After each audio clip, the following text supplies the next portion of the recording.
Buenos días, todavía sigo golpeado, ya no tengo quebranto, pero estoy mocoso. Vamos con el video número 6 del tema 2. Esta noche les mando instrucciones para la consulta que vamos a tener y para el examen del miércoles sobre el tema 2. Voy a compartir pantalla.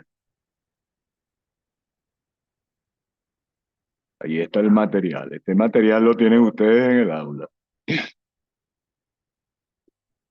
Ok, lo puse grande. El primer punto es cómo construir un intervalo de confianza para la media de una población normal con varianza desconocida. Como siempre, el punto de partida tenemos una muestra aleatoria de una población normal. N chiquita es el tamaño de la muestra y la varianza es desconocida. X barra es la media muestral y S la desviación estándar muestral respectivamente. En la lección número 7 del tema 1, nosotros obtuvimos este resultado, que hay un errorcito, ¿verdad? Esta lección.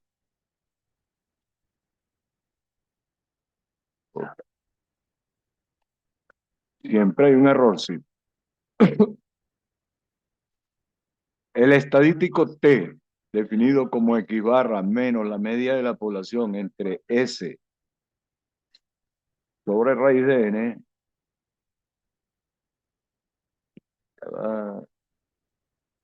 aquí pasó algo raro, ¿verdad? Voy a acomodar esto.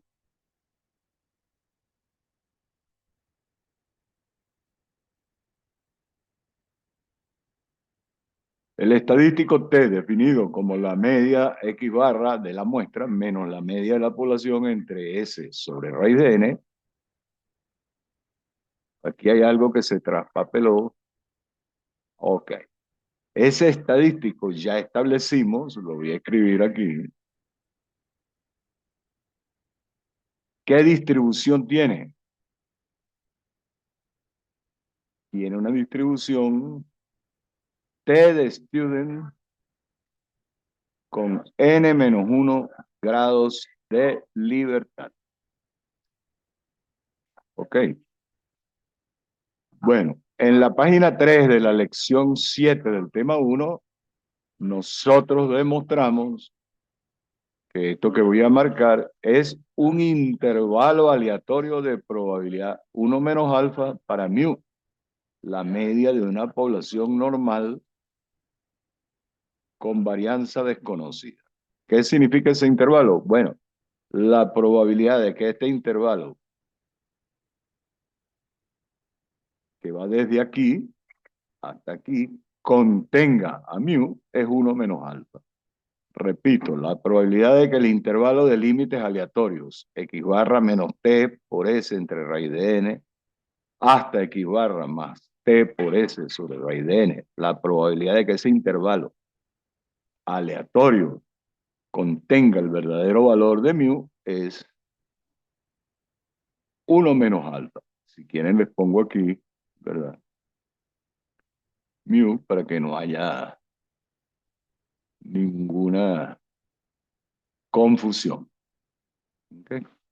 Pero las correcciones que estoy haciendo se las mando.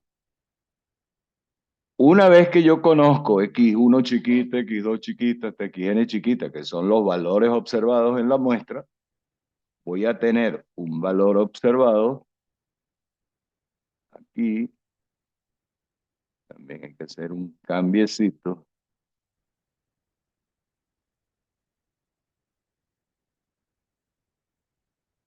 Aquí debe decir, está mal escrito.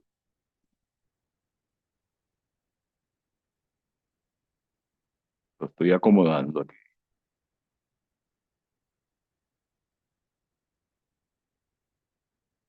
Ok, aquí está pasando. El Word está colgado, vamos a ponerlo como es.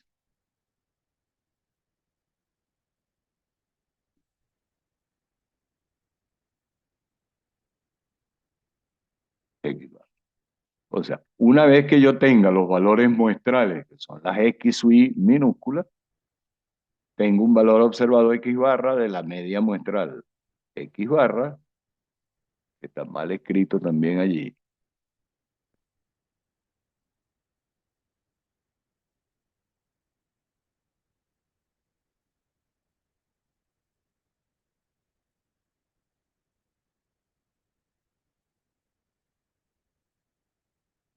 Ok. Voy a tener un valor observado X barra minúscula de la media muestral X barra y un valor observado S pequeña de la desviación estándar muestral. Vamos a ponerlo, ¿verdad? A darle un poquito más de formalidad. Ok. X barra ya saben ustedes que es el promedio de la muestra y la desviación estándar es la raíz cuadrada ¿de quién? De S cuadrado, la varianza muestral insejada. Esos valores numéricos, si yo los pongo aquí, el intervalo aleatorio se convierte en este intervalo numérico, que ya hemos dicho hasta la saciedad, que es un intervalo de 100 por 1 menos alfa por ciento de confianza para la media de una población normal con varianza desconocida. Eso está en la página 4 de la lección número 7 del tema. Ese intervalo aleatorio, ¿cuál es su longitud? Bueno, la diferencia entre los extremos del intervalo. Este menos este me da la longitud. Ese intervalo aleatorio, su longitud es esta. Pero esa longitud es una variable aleatoria. ¿Por qué? Porque S, la desviación estándar muestral, es una función de la muestra y eso es una variable aleatoria. Sin embargo, yo puedo calcular el valor esperado de esa longitud, que es esto, 2 por T sobre raíz de N por el valor esperado de la desviación estándar muestra. Vamos a ver lo siguiente. En general, si yo parto de esta ecuación T, donde T es una T de Student con N menos 1 grado de libertad, la probabilidad, aquí debe decir, ¿verdad? Había más errores de lo que yo creía. La probabilidad de que ese intervalo, la probabilidad de que una T de Student tome un valor entre A y B es 1 menos alfa. Cambio T por X barra menos mu entre S sobre raíz de N. Y A y B, el área bajo el punto A más el área sobre el punto B tienen que sumar alfa, porque el intervalo tiene probabilidad de 1 menos alfa. Entonces, alfa 1 va a ser la probabilidad de que el estadístico T tome un valor menor que A. Y alfa 2, la probabilidad de que T tome un valor mayor que B. Y alfa 1 más alfa 2 tienen que ser alfa. Eso implica que este punto A es el valor de la T que tiene un área acumulada hasta él, ¿de cuánto? De alfa 1. Y el valor B, ¿qué punto percentil o fractil de la distribución T tiene un área acumulada si por encima de él hay alfa 2, hasta B hay acumulado 1 menos alfa 2? Bueno, manipulando la ecuación 2 es muy fácil. Me queda esto. Y aquí hay algo que está malo. Aquí debe decir,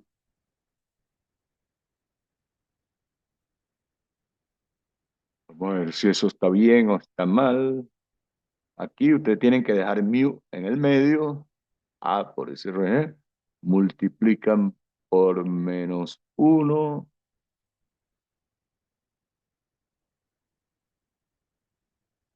Ok, eso está bien. Porque aquí yo multiplico por menos 1, me queda mu, X barra pasa a negativo, vuelvo a multiplicar, ordeno las ecuaciones, vamos a hacerlo con calma. Paso X barra, paso S sobre raíz de N para acá y para acá. X barra lo paso negativo, menos X barra más A, menos X barra más B. multiplico por menos 1 y queda x barra menos a y menos x barra más b, multiplico otra vez, déjeme volverlo a hacer, no me quiero equivocar aquí. Si yo paso este para acá y este para acá, me queda menos mu, x barra negativo, multiplico por menos 1, cambia todo, ¿verdad? Me queda x barra, ok, sigo con la duda aquí. Esto menos esto eso está bien. La longitud del intervalo entonces es S sobre raíz de n por B menos A. Eso está bien. Repito, como L es una variable aleatoria, yo lo que puedo es minimizar su valor esperado. Entonces, ¿cuál es mi problema matemático? Minimizar E de L. ¿Cuál es el valor esperado de L? El valor esperado de S entre raíz de n por B menos A. Pero tenemos una restricción, que la integral entre A y B, ¿de quién? De la función de densidad de una T de Student con T con n menos 1 grado de libertad, porque el estadístico tiene una distribución T de Student. Entonces, tenemos que minimizar la ecuación 5 bajo la restricción 6. A y B están interrelacionados. ¿Por qué? Porque alfa 1 más alfa 2 tiene que ser alfa. Entonces, hay una relación entre A y B. A es función de B o B es función de A, como lo quieran ver. Realmente hay una sola incógnita. Entonces, derivo la ecuación 5. ¿Cómo se deriva la ecuación 5? Esto es una, como estoy derivando respecto a B, puede ser respecto a, voy a derivar respecto a B.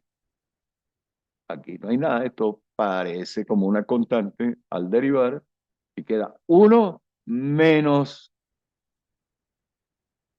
derivada de A respecto a B, porque A es función de B. ¿De dónde sale eso? De aquí. Esta condición me implica a mí, ¿verdad? Yo he podido poner aquí, vamos a ponerlo para que se les haga más fácil.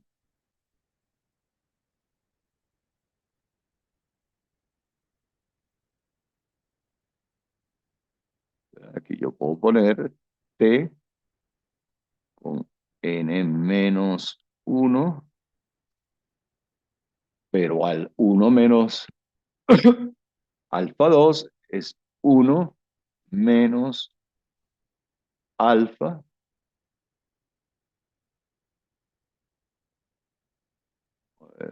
está perdida la letra alfa,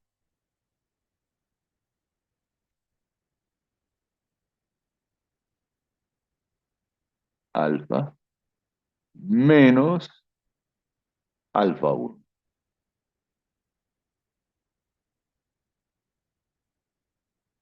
Ok, eso ilustra que A es una función de B o que B es una función de A.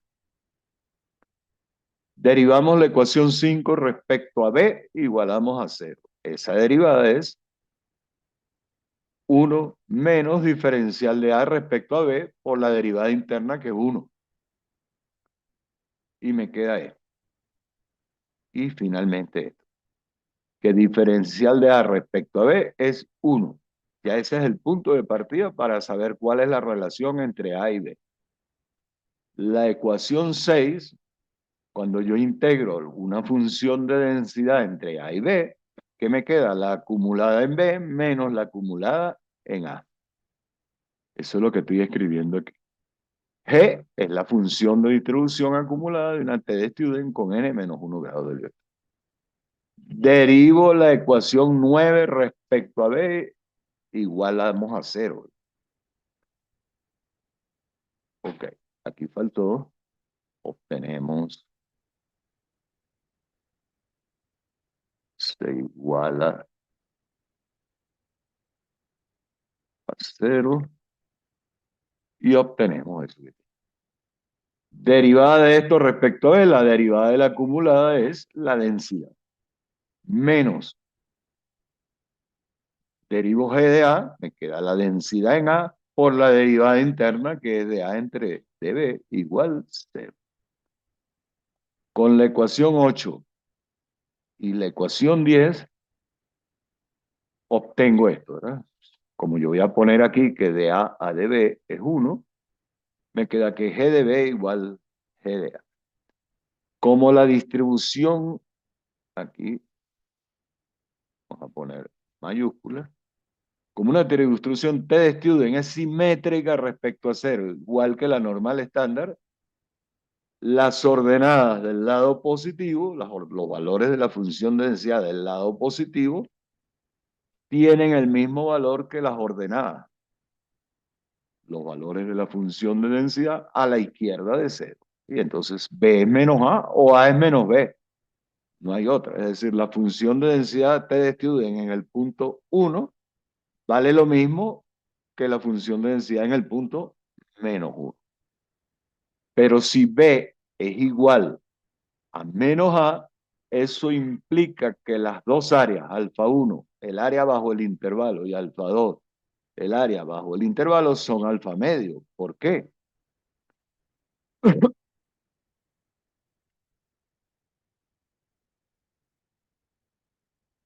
¿Por qué? Vamos a regresar. La probabilidad, si T es mayor, la probabilidad de T es mayor que B es alfa 2, la probabilidad de que T sea menor que menos B es alfa 2 también, por simetría. Entonces, estas dos cantidades son iguales. Alfa 2 es igual a alfa 1 y implica que alfa 1 es alfa medio y que alfa 2 es alfa medio.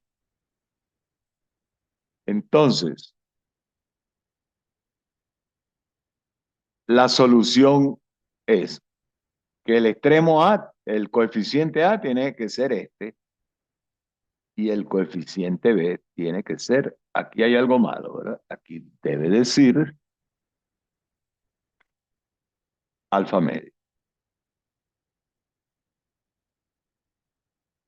Ok. ¿Qué significa entonces? Que A y B tales que minimizan el valor esperado de la longitud. Tengo que escoger A de tal forma que el área a la izquierda de A sea alfa medio. Y tengo que escoger B de tal forma que el área por encima también sea alfa medio. Entonces, el intervalo para la media con longitud esperada mínima es cuando usamos probabilidad alfa medio en cada cola del intervalo, por encima y por debajo. Ya nosotros hemos planteado lo que dice allí. Este es el intervalo de confianza para la media cuando la varianza es desconocida. A X barra yo le estoy sumando y restando una cantidad, que es esta. Esa cantidad es el margen de error. Esa es una cota, error máximo absoluto, en valor absoluto para el error de estimación, el error que se comete al estimar mu mediante X barra. En la práctica, nosotros deseamos que este margen de error tenga un valor E. ¿Qué tamaño de muestra necesitamos? Es muy sencillo. La base teórica tiene sus detallitos matemáticos, pero esto no tienen que aprenderse. Nosotros sabemos que el valor esperado de la desviación estándar es esta cantidad que voy a marcar aquí. Y cuando n es relativamente grande, ¿verdad? O sea, mi pregunta es, si yo quiero que el margen de error tenga un valor E, ¿qué tamaño de muestra necesitamos? Bueno, Primero obtengo una muestra de tamaño piloto o muestra inicial. N0. Lo recomendable es que sea como mínimo de tamaño 30. ¿Qué propiedades tiene el valor esperado de la desviación estándar? Bueno, cuando n es grande, 30 es grande. El valor esperado de la desviación estándar tiende a esta cantidad. La varianza de la desviación estándar tiende a esta cantidad. Ahí hay algo que está malo. Ahí hay algo que está... Ah, no, es la varianza de la desviación estándar. Está bien. Fíjense que la media, tanto la media como la varianza, en el caso de el valor esperado tiende a 1. Es decir, que asintóticamente el valor esperado de ese es sigma. Y la varianza de ese tiende a 0. Mientras que la desviación estándar de ese tiende, ¿verdad?, para n grande, a este número. Vamos a ver qué pasa con n igual a n0, la muestra inicial de tamaño 30. El valor esperado de ese, fíjense, casi llega a 1 el factor que multiplica sigma. Es decir, ese es prácticamente en promedio. Si yo tomara repetidas muestras y promediara los valores observados de ese, el promedio debe estar muy cerca de sigma. La varianza es muy pequeña, aquí lo ven. Y la desviación estándar es alrededor de la cuarta parte del verdadero valor de sigma. Si yo trabajara en una TD Student, veríamos que entre más y menos 3 veces este valor debe estar al 100% de la distribución de la desviación estándar. Esa desviación estándar la podemos considerar pequeña. Estas tres cosas que están aquí, media casi igual a sigma, varianza muy pequeña y desviación estándar pequeña, nos dicen que cuando yo utilizo S, la desviación estándar muestral, y calculo su valor observado, ese punto, voy a obtener un estimado bastante bueno del verdadero valor de sigma. Entonces, con la muestra piloto, calculo la desviación estándar muestral, S0. Aquí debe decir al valor observado. No hace falta, pero estoy mejorando la redacción. Entonces, sigma punto, una estimación puntual será de sigma, la desviación estándar de la población, será SC. Y yo voy a asumir que ese valor es bueno y lo voy a utilizar como valor de sigma.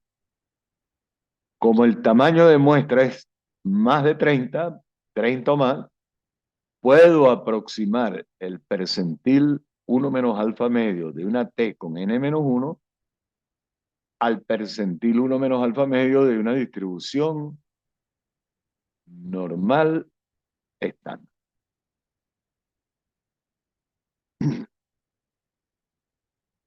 Entonces, la cota de error en el intervalo para la media, aquí está arriba. La ecuación que está aquí, yo la voy a igualar, ¿verdad? Aquí va ese 0 porque yo estoy utilizando la muestra piloto. Aquí debe decir n sub 0. Déjenme cambiar esto aquí para que no haya contradicciones en la notación. Aquí va a ir n 0. Y aquí va lo mismo, ¿verdad? El margen de error para el intervalo con la muestra piloto es este que está aquí, Lo estoy aproximando la T, aquí debe ir también, ¿verdad? Estoy fastidioso, debe ir N sub 0.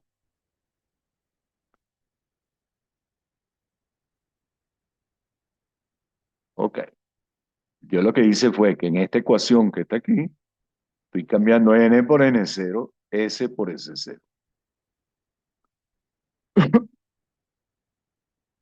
Ok, entonces el margen de error del intervalo basado en la T de Student lo aproximo al margen de error en un intervalo basado en la normal estándar, como si la varianza fuera conocida. Igualo esta cantidad al margen de error deseado. O lo comparo, si lo quieren ver. El margen de error basado en la normal, aquí va a ir es, ya, espérense un segundo aquí, creo que metí la parte. No, eso estaba bien. Aquí va es n, porque yo lo que ando buscando es el tamaño de la muestra. Una cosa es que yo haya estimado la desviación estándar como una muestra piloto. Ok, esto es lo correcto. Hay barra y de n porque yo lo que ando buscando es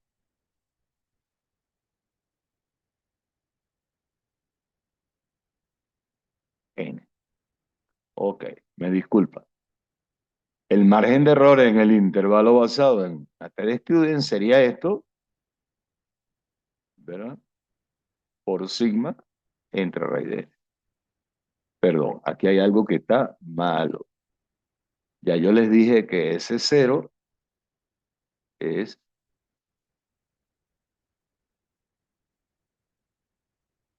déjenme ver, es un problema de notación aquí.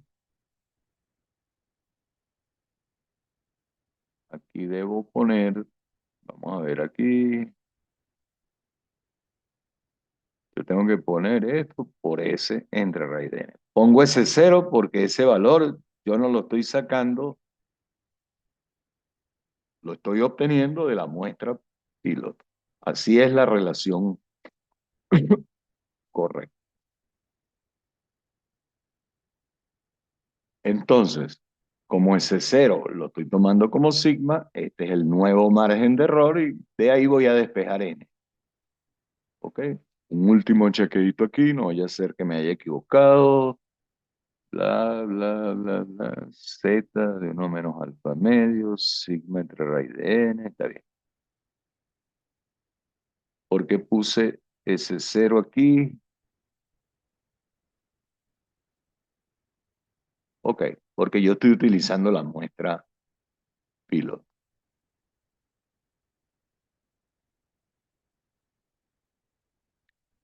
Déjenme chequear aquí. No vaya a ser que haya una contradicción.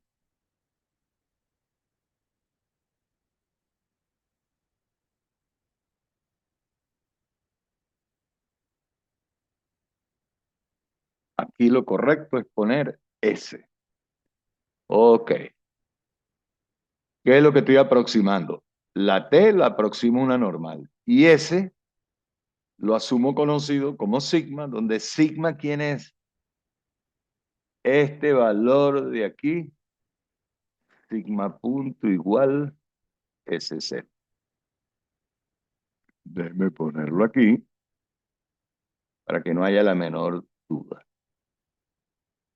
Aquí estoy sustituyendo a S por sigma cero y eso lo igualo.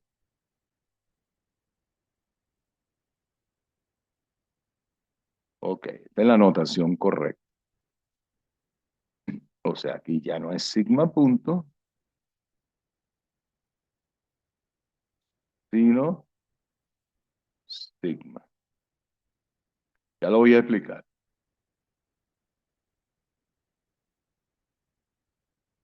Ok, me explico.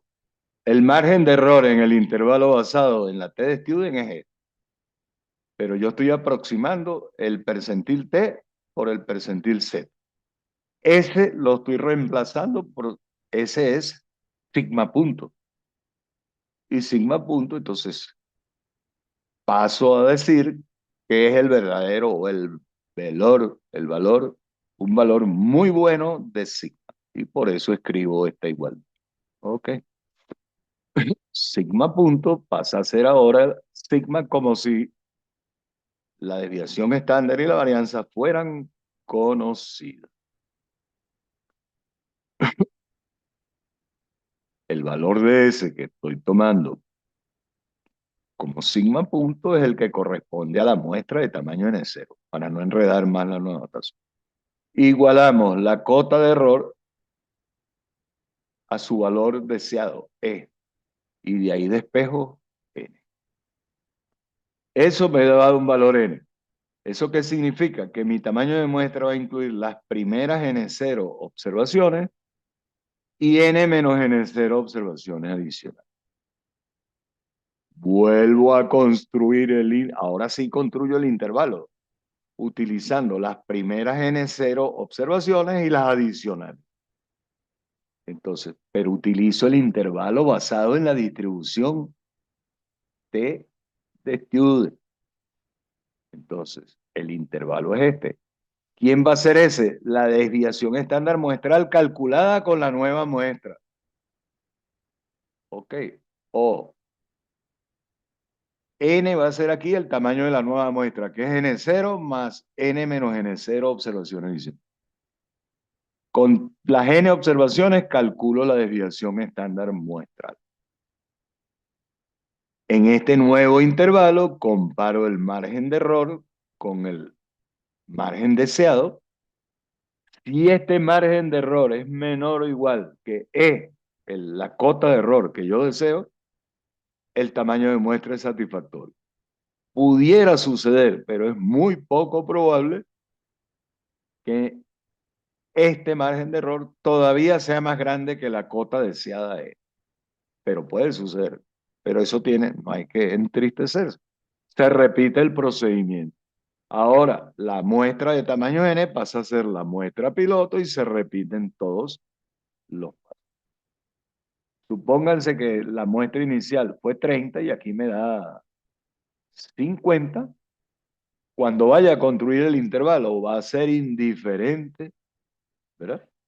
Si me da satisfactoria la comparación del margen de error con la cota de error, bueno, yo puedo utilizar para el recálculo, si ese es el tamaño de muestra talito y quedo en libertad de utilizar la T de Student o el intervalo basado en la distribución normal. Es indiferente porque ya el tamaño de muestra tan grande que vamos a obtener nos hace que la diferencia, lo correcto es utilizar esta expresión. Pero yo puedo poner allí, si la cota de error, si el margen de error cumple con la cota de error, bueno, puedo utilizar este intervalo o poner aquí Z y aquí sigma. ¿Quién va a ser sigma? Bueno, el valor con que calculé el tamaño. Oído al tambor. Utilizo el intervalo con la T o si me da satisfactorio el margen de error, bueno, lo puedo usar con la normal, pero aquí en ese voy a poner, lo voy a sustituir por sigma, pero sigma va a ser ahora la nueva desviación estándar muestral basada en las N observaciones. Repito, S chiquita es la desviación estándar de la muestra de tamaño N, no de la muestra de tamaño NC.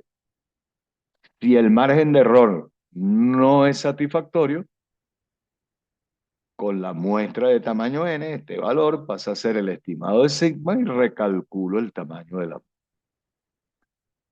¿Qué pasa cuando la población no es normal? Bueno, estos son recetas de cocina. Si la población no es normal, pero su varianza podemos asumirla conocida con el teorema, aquí podemos poner mayor o igual que 30.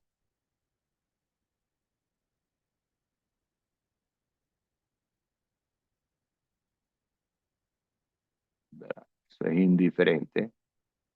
Con 31 tenemos 30 grados de libertad. Es por eso que yo a veces pongo,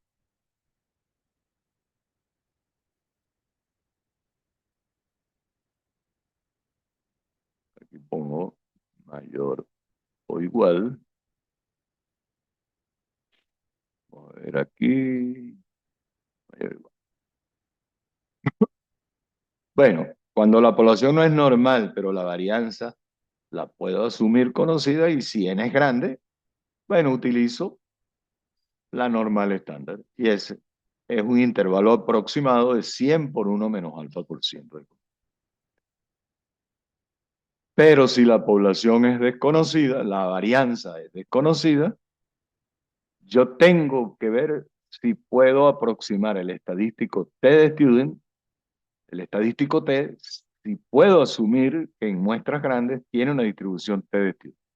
Bueno, sí la tiene.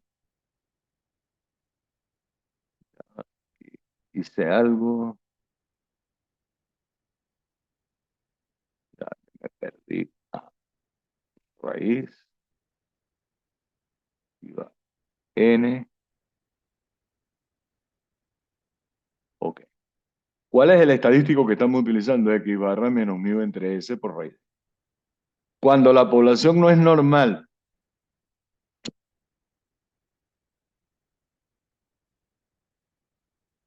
aquí debe decir simétrico. Si la población de origen, por ejemplo, una población uniforme o una población triangular, es decir, que la población no es normal, pero es simétrica, o si es moderadamente asimétrica, eso lo podemos chequear con un histograma de frecuencia.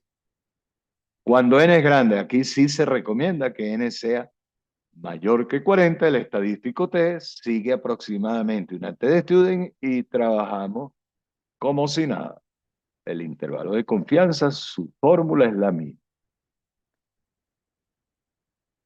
Como n es grande, yo puedo pasarme a una distribución normal, estándar. Sustituyo T por el percentil Z, aquí está, y la desviación estándar muestral, digo que su valor es un valor razonable para sí.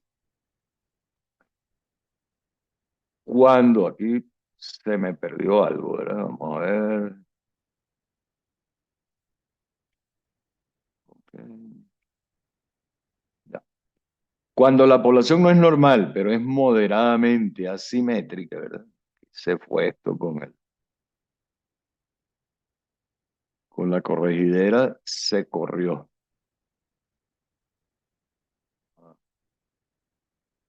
Pasarlo para allá arriba,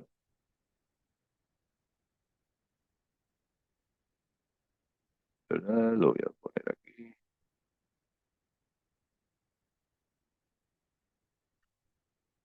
Ya, que no me quiere, tengo que subir esto, que no me gusta porque queda como medio feo, ¿no?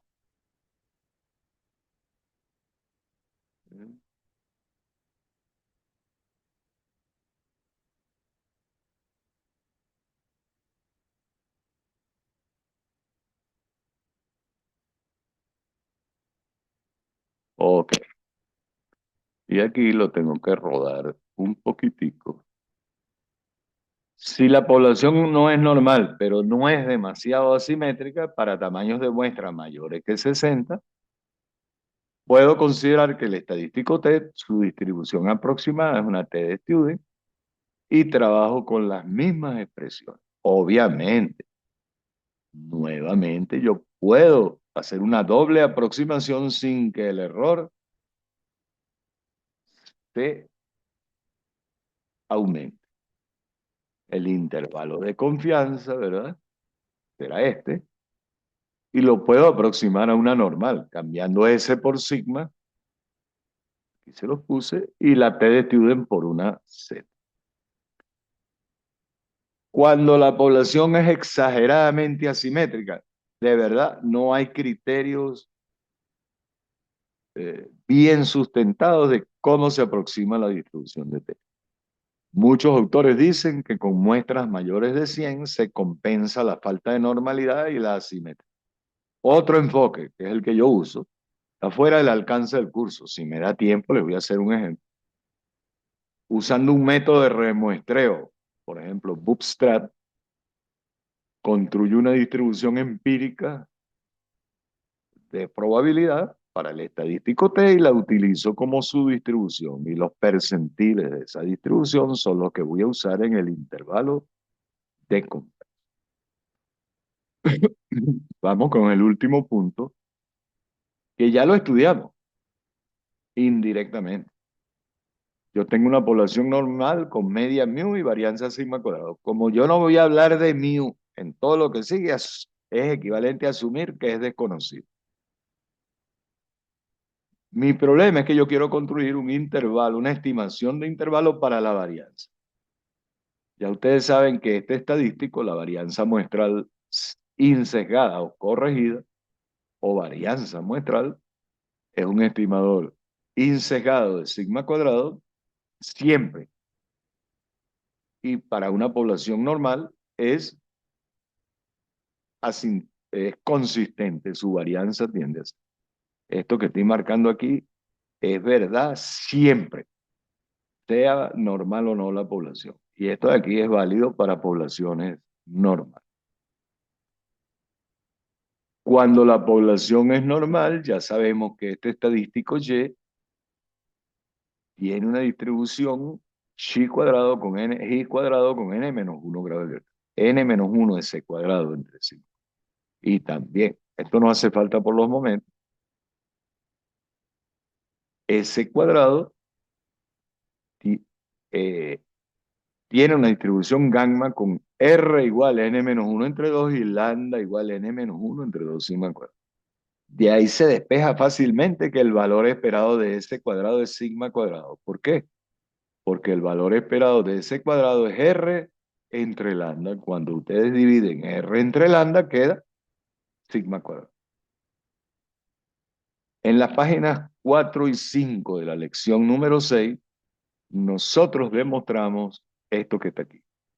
Que un intervalo aleatorio de probabilidad 1 menos alfa para la varianza de una población normal, no lo estoy diciendo. Mientras yo no hable nada de eso, la media de la población es desconocida.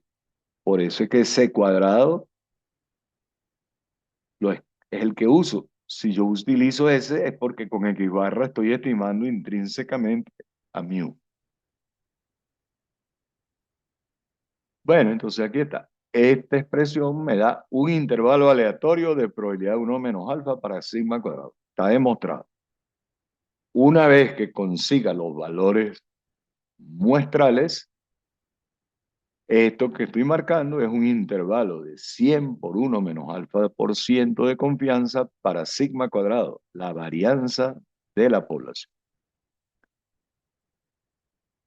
Matemáticamente es lo mismo que viene ahora, algo no sé ni por qué lo puse. Si en lugar de S cuadrado utilizo a B cuadrado, no va a pasar nada, no hay ningún cambio en el intervalo de confianza, porque fíjense, N por B cuadrado es lo mismo que N menos 1 por S cuadrado. ¿Por qué? N menos 1 por S cuadrado, aquí está, ¿verdad? N menos 1 por S cuadrado es la suma de cuadrados respecto a la media. Y N por B cuadrado es la suma de cuadrados respecto a la media. Ahí está. Y además, se puede demostrar, está demostrado en el tema 1, que este estadístico, fíjense, como N por B cuadrado es lo mismo que N menos 1 por S cuadrado, entonces NB cuadrado entre sigma cuadrado también es una chi cuadrado con N menos. Es decir, que el intervalo aleatorio para sigma cuadrado y el intervalo de confianza para sigma cuadrado van a dar lo mismo utilizando la varianza muestral S cuadrado o varianza muestral insesgada o varianza muestral corregida o B cuadrado, la varianza muestral insesgada o no corregida. Este problema ya lo resolvimos en clase y en los materiales. Si yo quiero que este error, S cuadrado menos sigma cuadrado entre sigma cuadrado, es el error relativo que cometo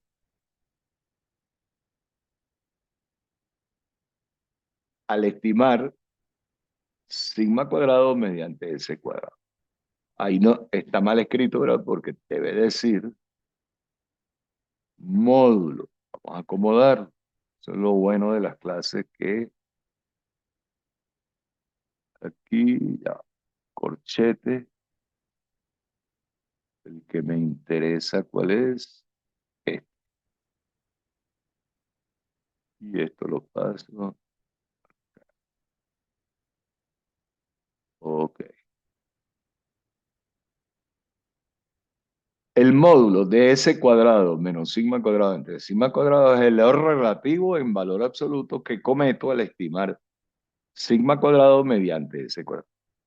Ya nosotros demostramos que si yo quiero que ese error sea como máximo epsilon, el tamaño de muestra necesario, ya tuvimos una tarea, lo hice en clase y está en, creo que en tema 1, lección número 6. Sí, aquí está. El tamaño de muestra hay que resolver por ensayo y error o por algún método numérico esta ecuación. Esto sí es más complicado, ¿verdad? Yo estoy utilizando un intervalo de colas iguales, alfa medio sobre el intervalo y alfa medio bajo el intervalo. Esto solamente es para fines ilustrativos. Aquí está descrito el procedimiento, cómo tiene que ser A y B para que el intervalo tenga una longitud mínima. Ahí está explicado paso a paso. Eso no va, se lo leen, pero no tienen ni que aprendérselo ni lo vamos a usar. Puede ser que les haga un ejemplo. Los valores de A y B tienen que ser tales que se cumpla esta condición. Ahí está demostrado. Ok. ¿Qué es lo que significa eso? Que para un tamaño de muestra n yo quiero un intervalo de 90%. El que tiene 5% por encima y 5% por debajo en la cola, no necesariamente es de longitud mínima. Por ejemplo, para n igual 20, si lo hiciéramos, a ver si les hago un ejemplo, podríamos determinar que el intervalo de 90%, por ejemplo, por debajo tiene que tener 3,5% de probabilidad y por encima 6,5%. Es decir, el intervalo de colas iguales no es el de longitud.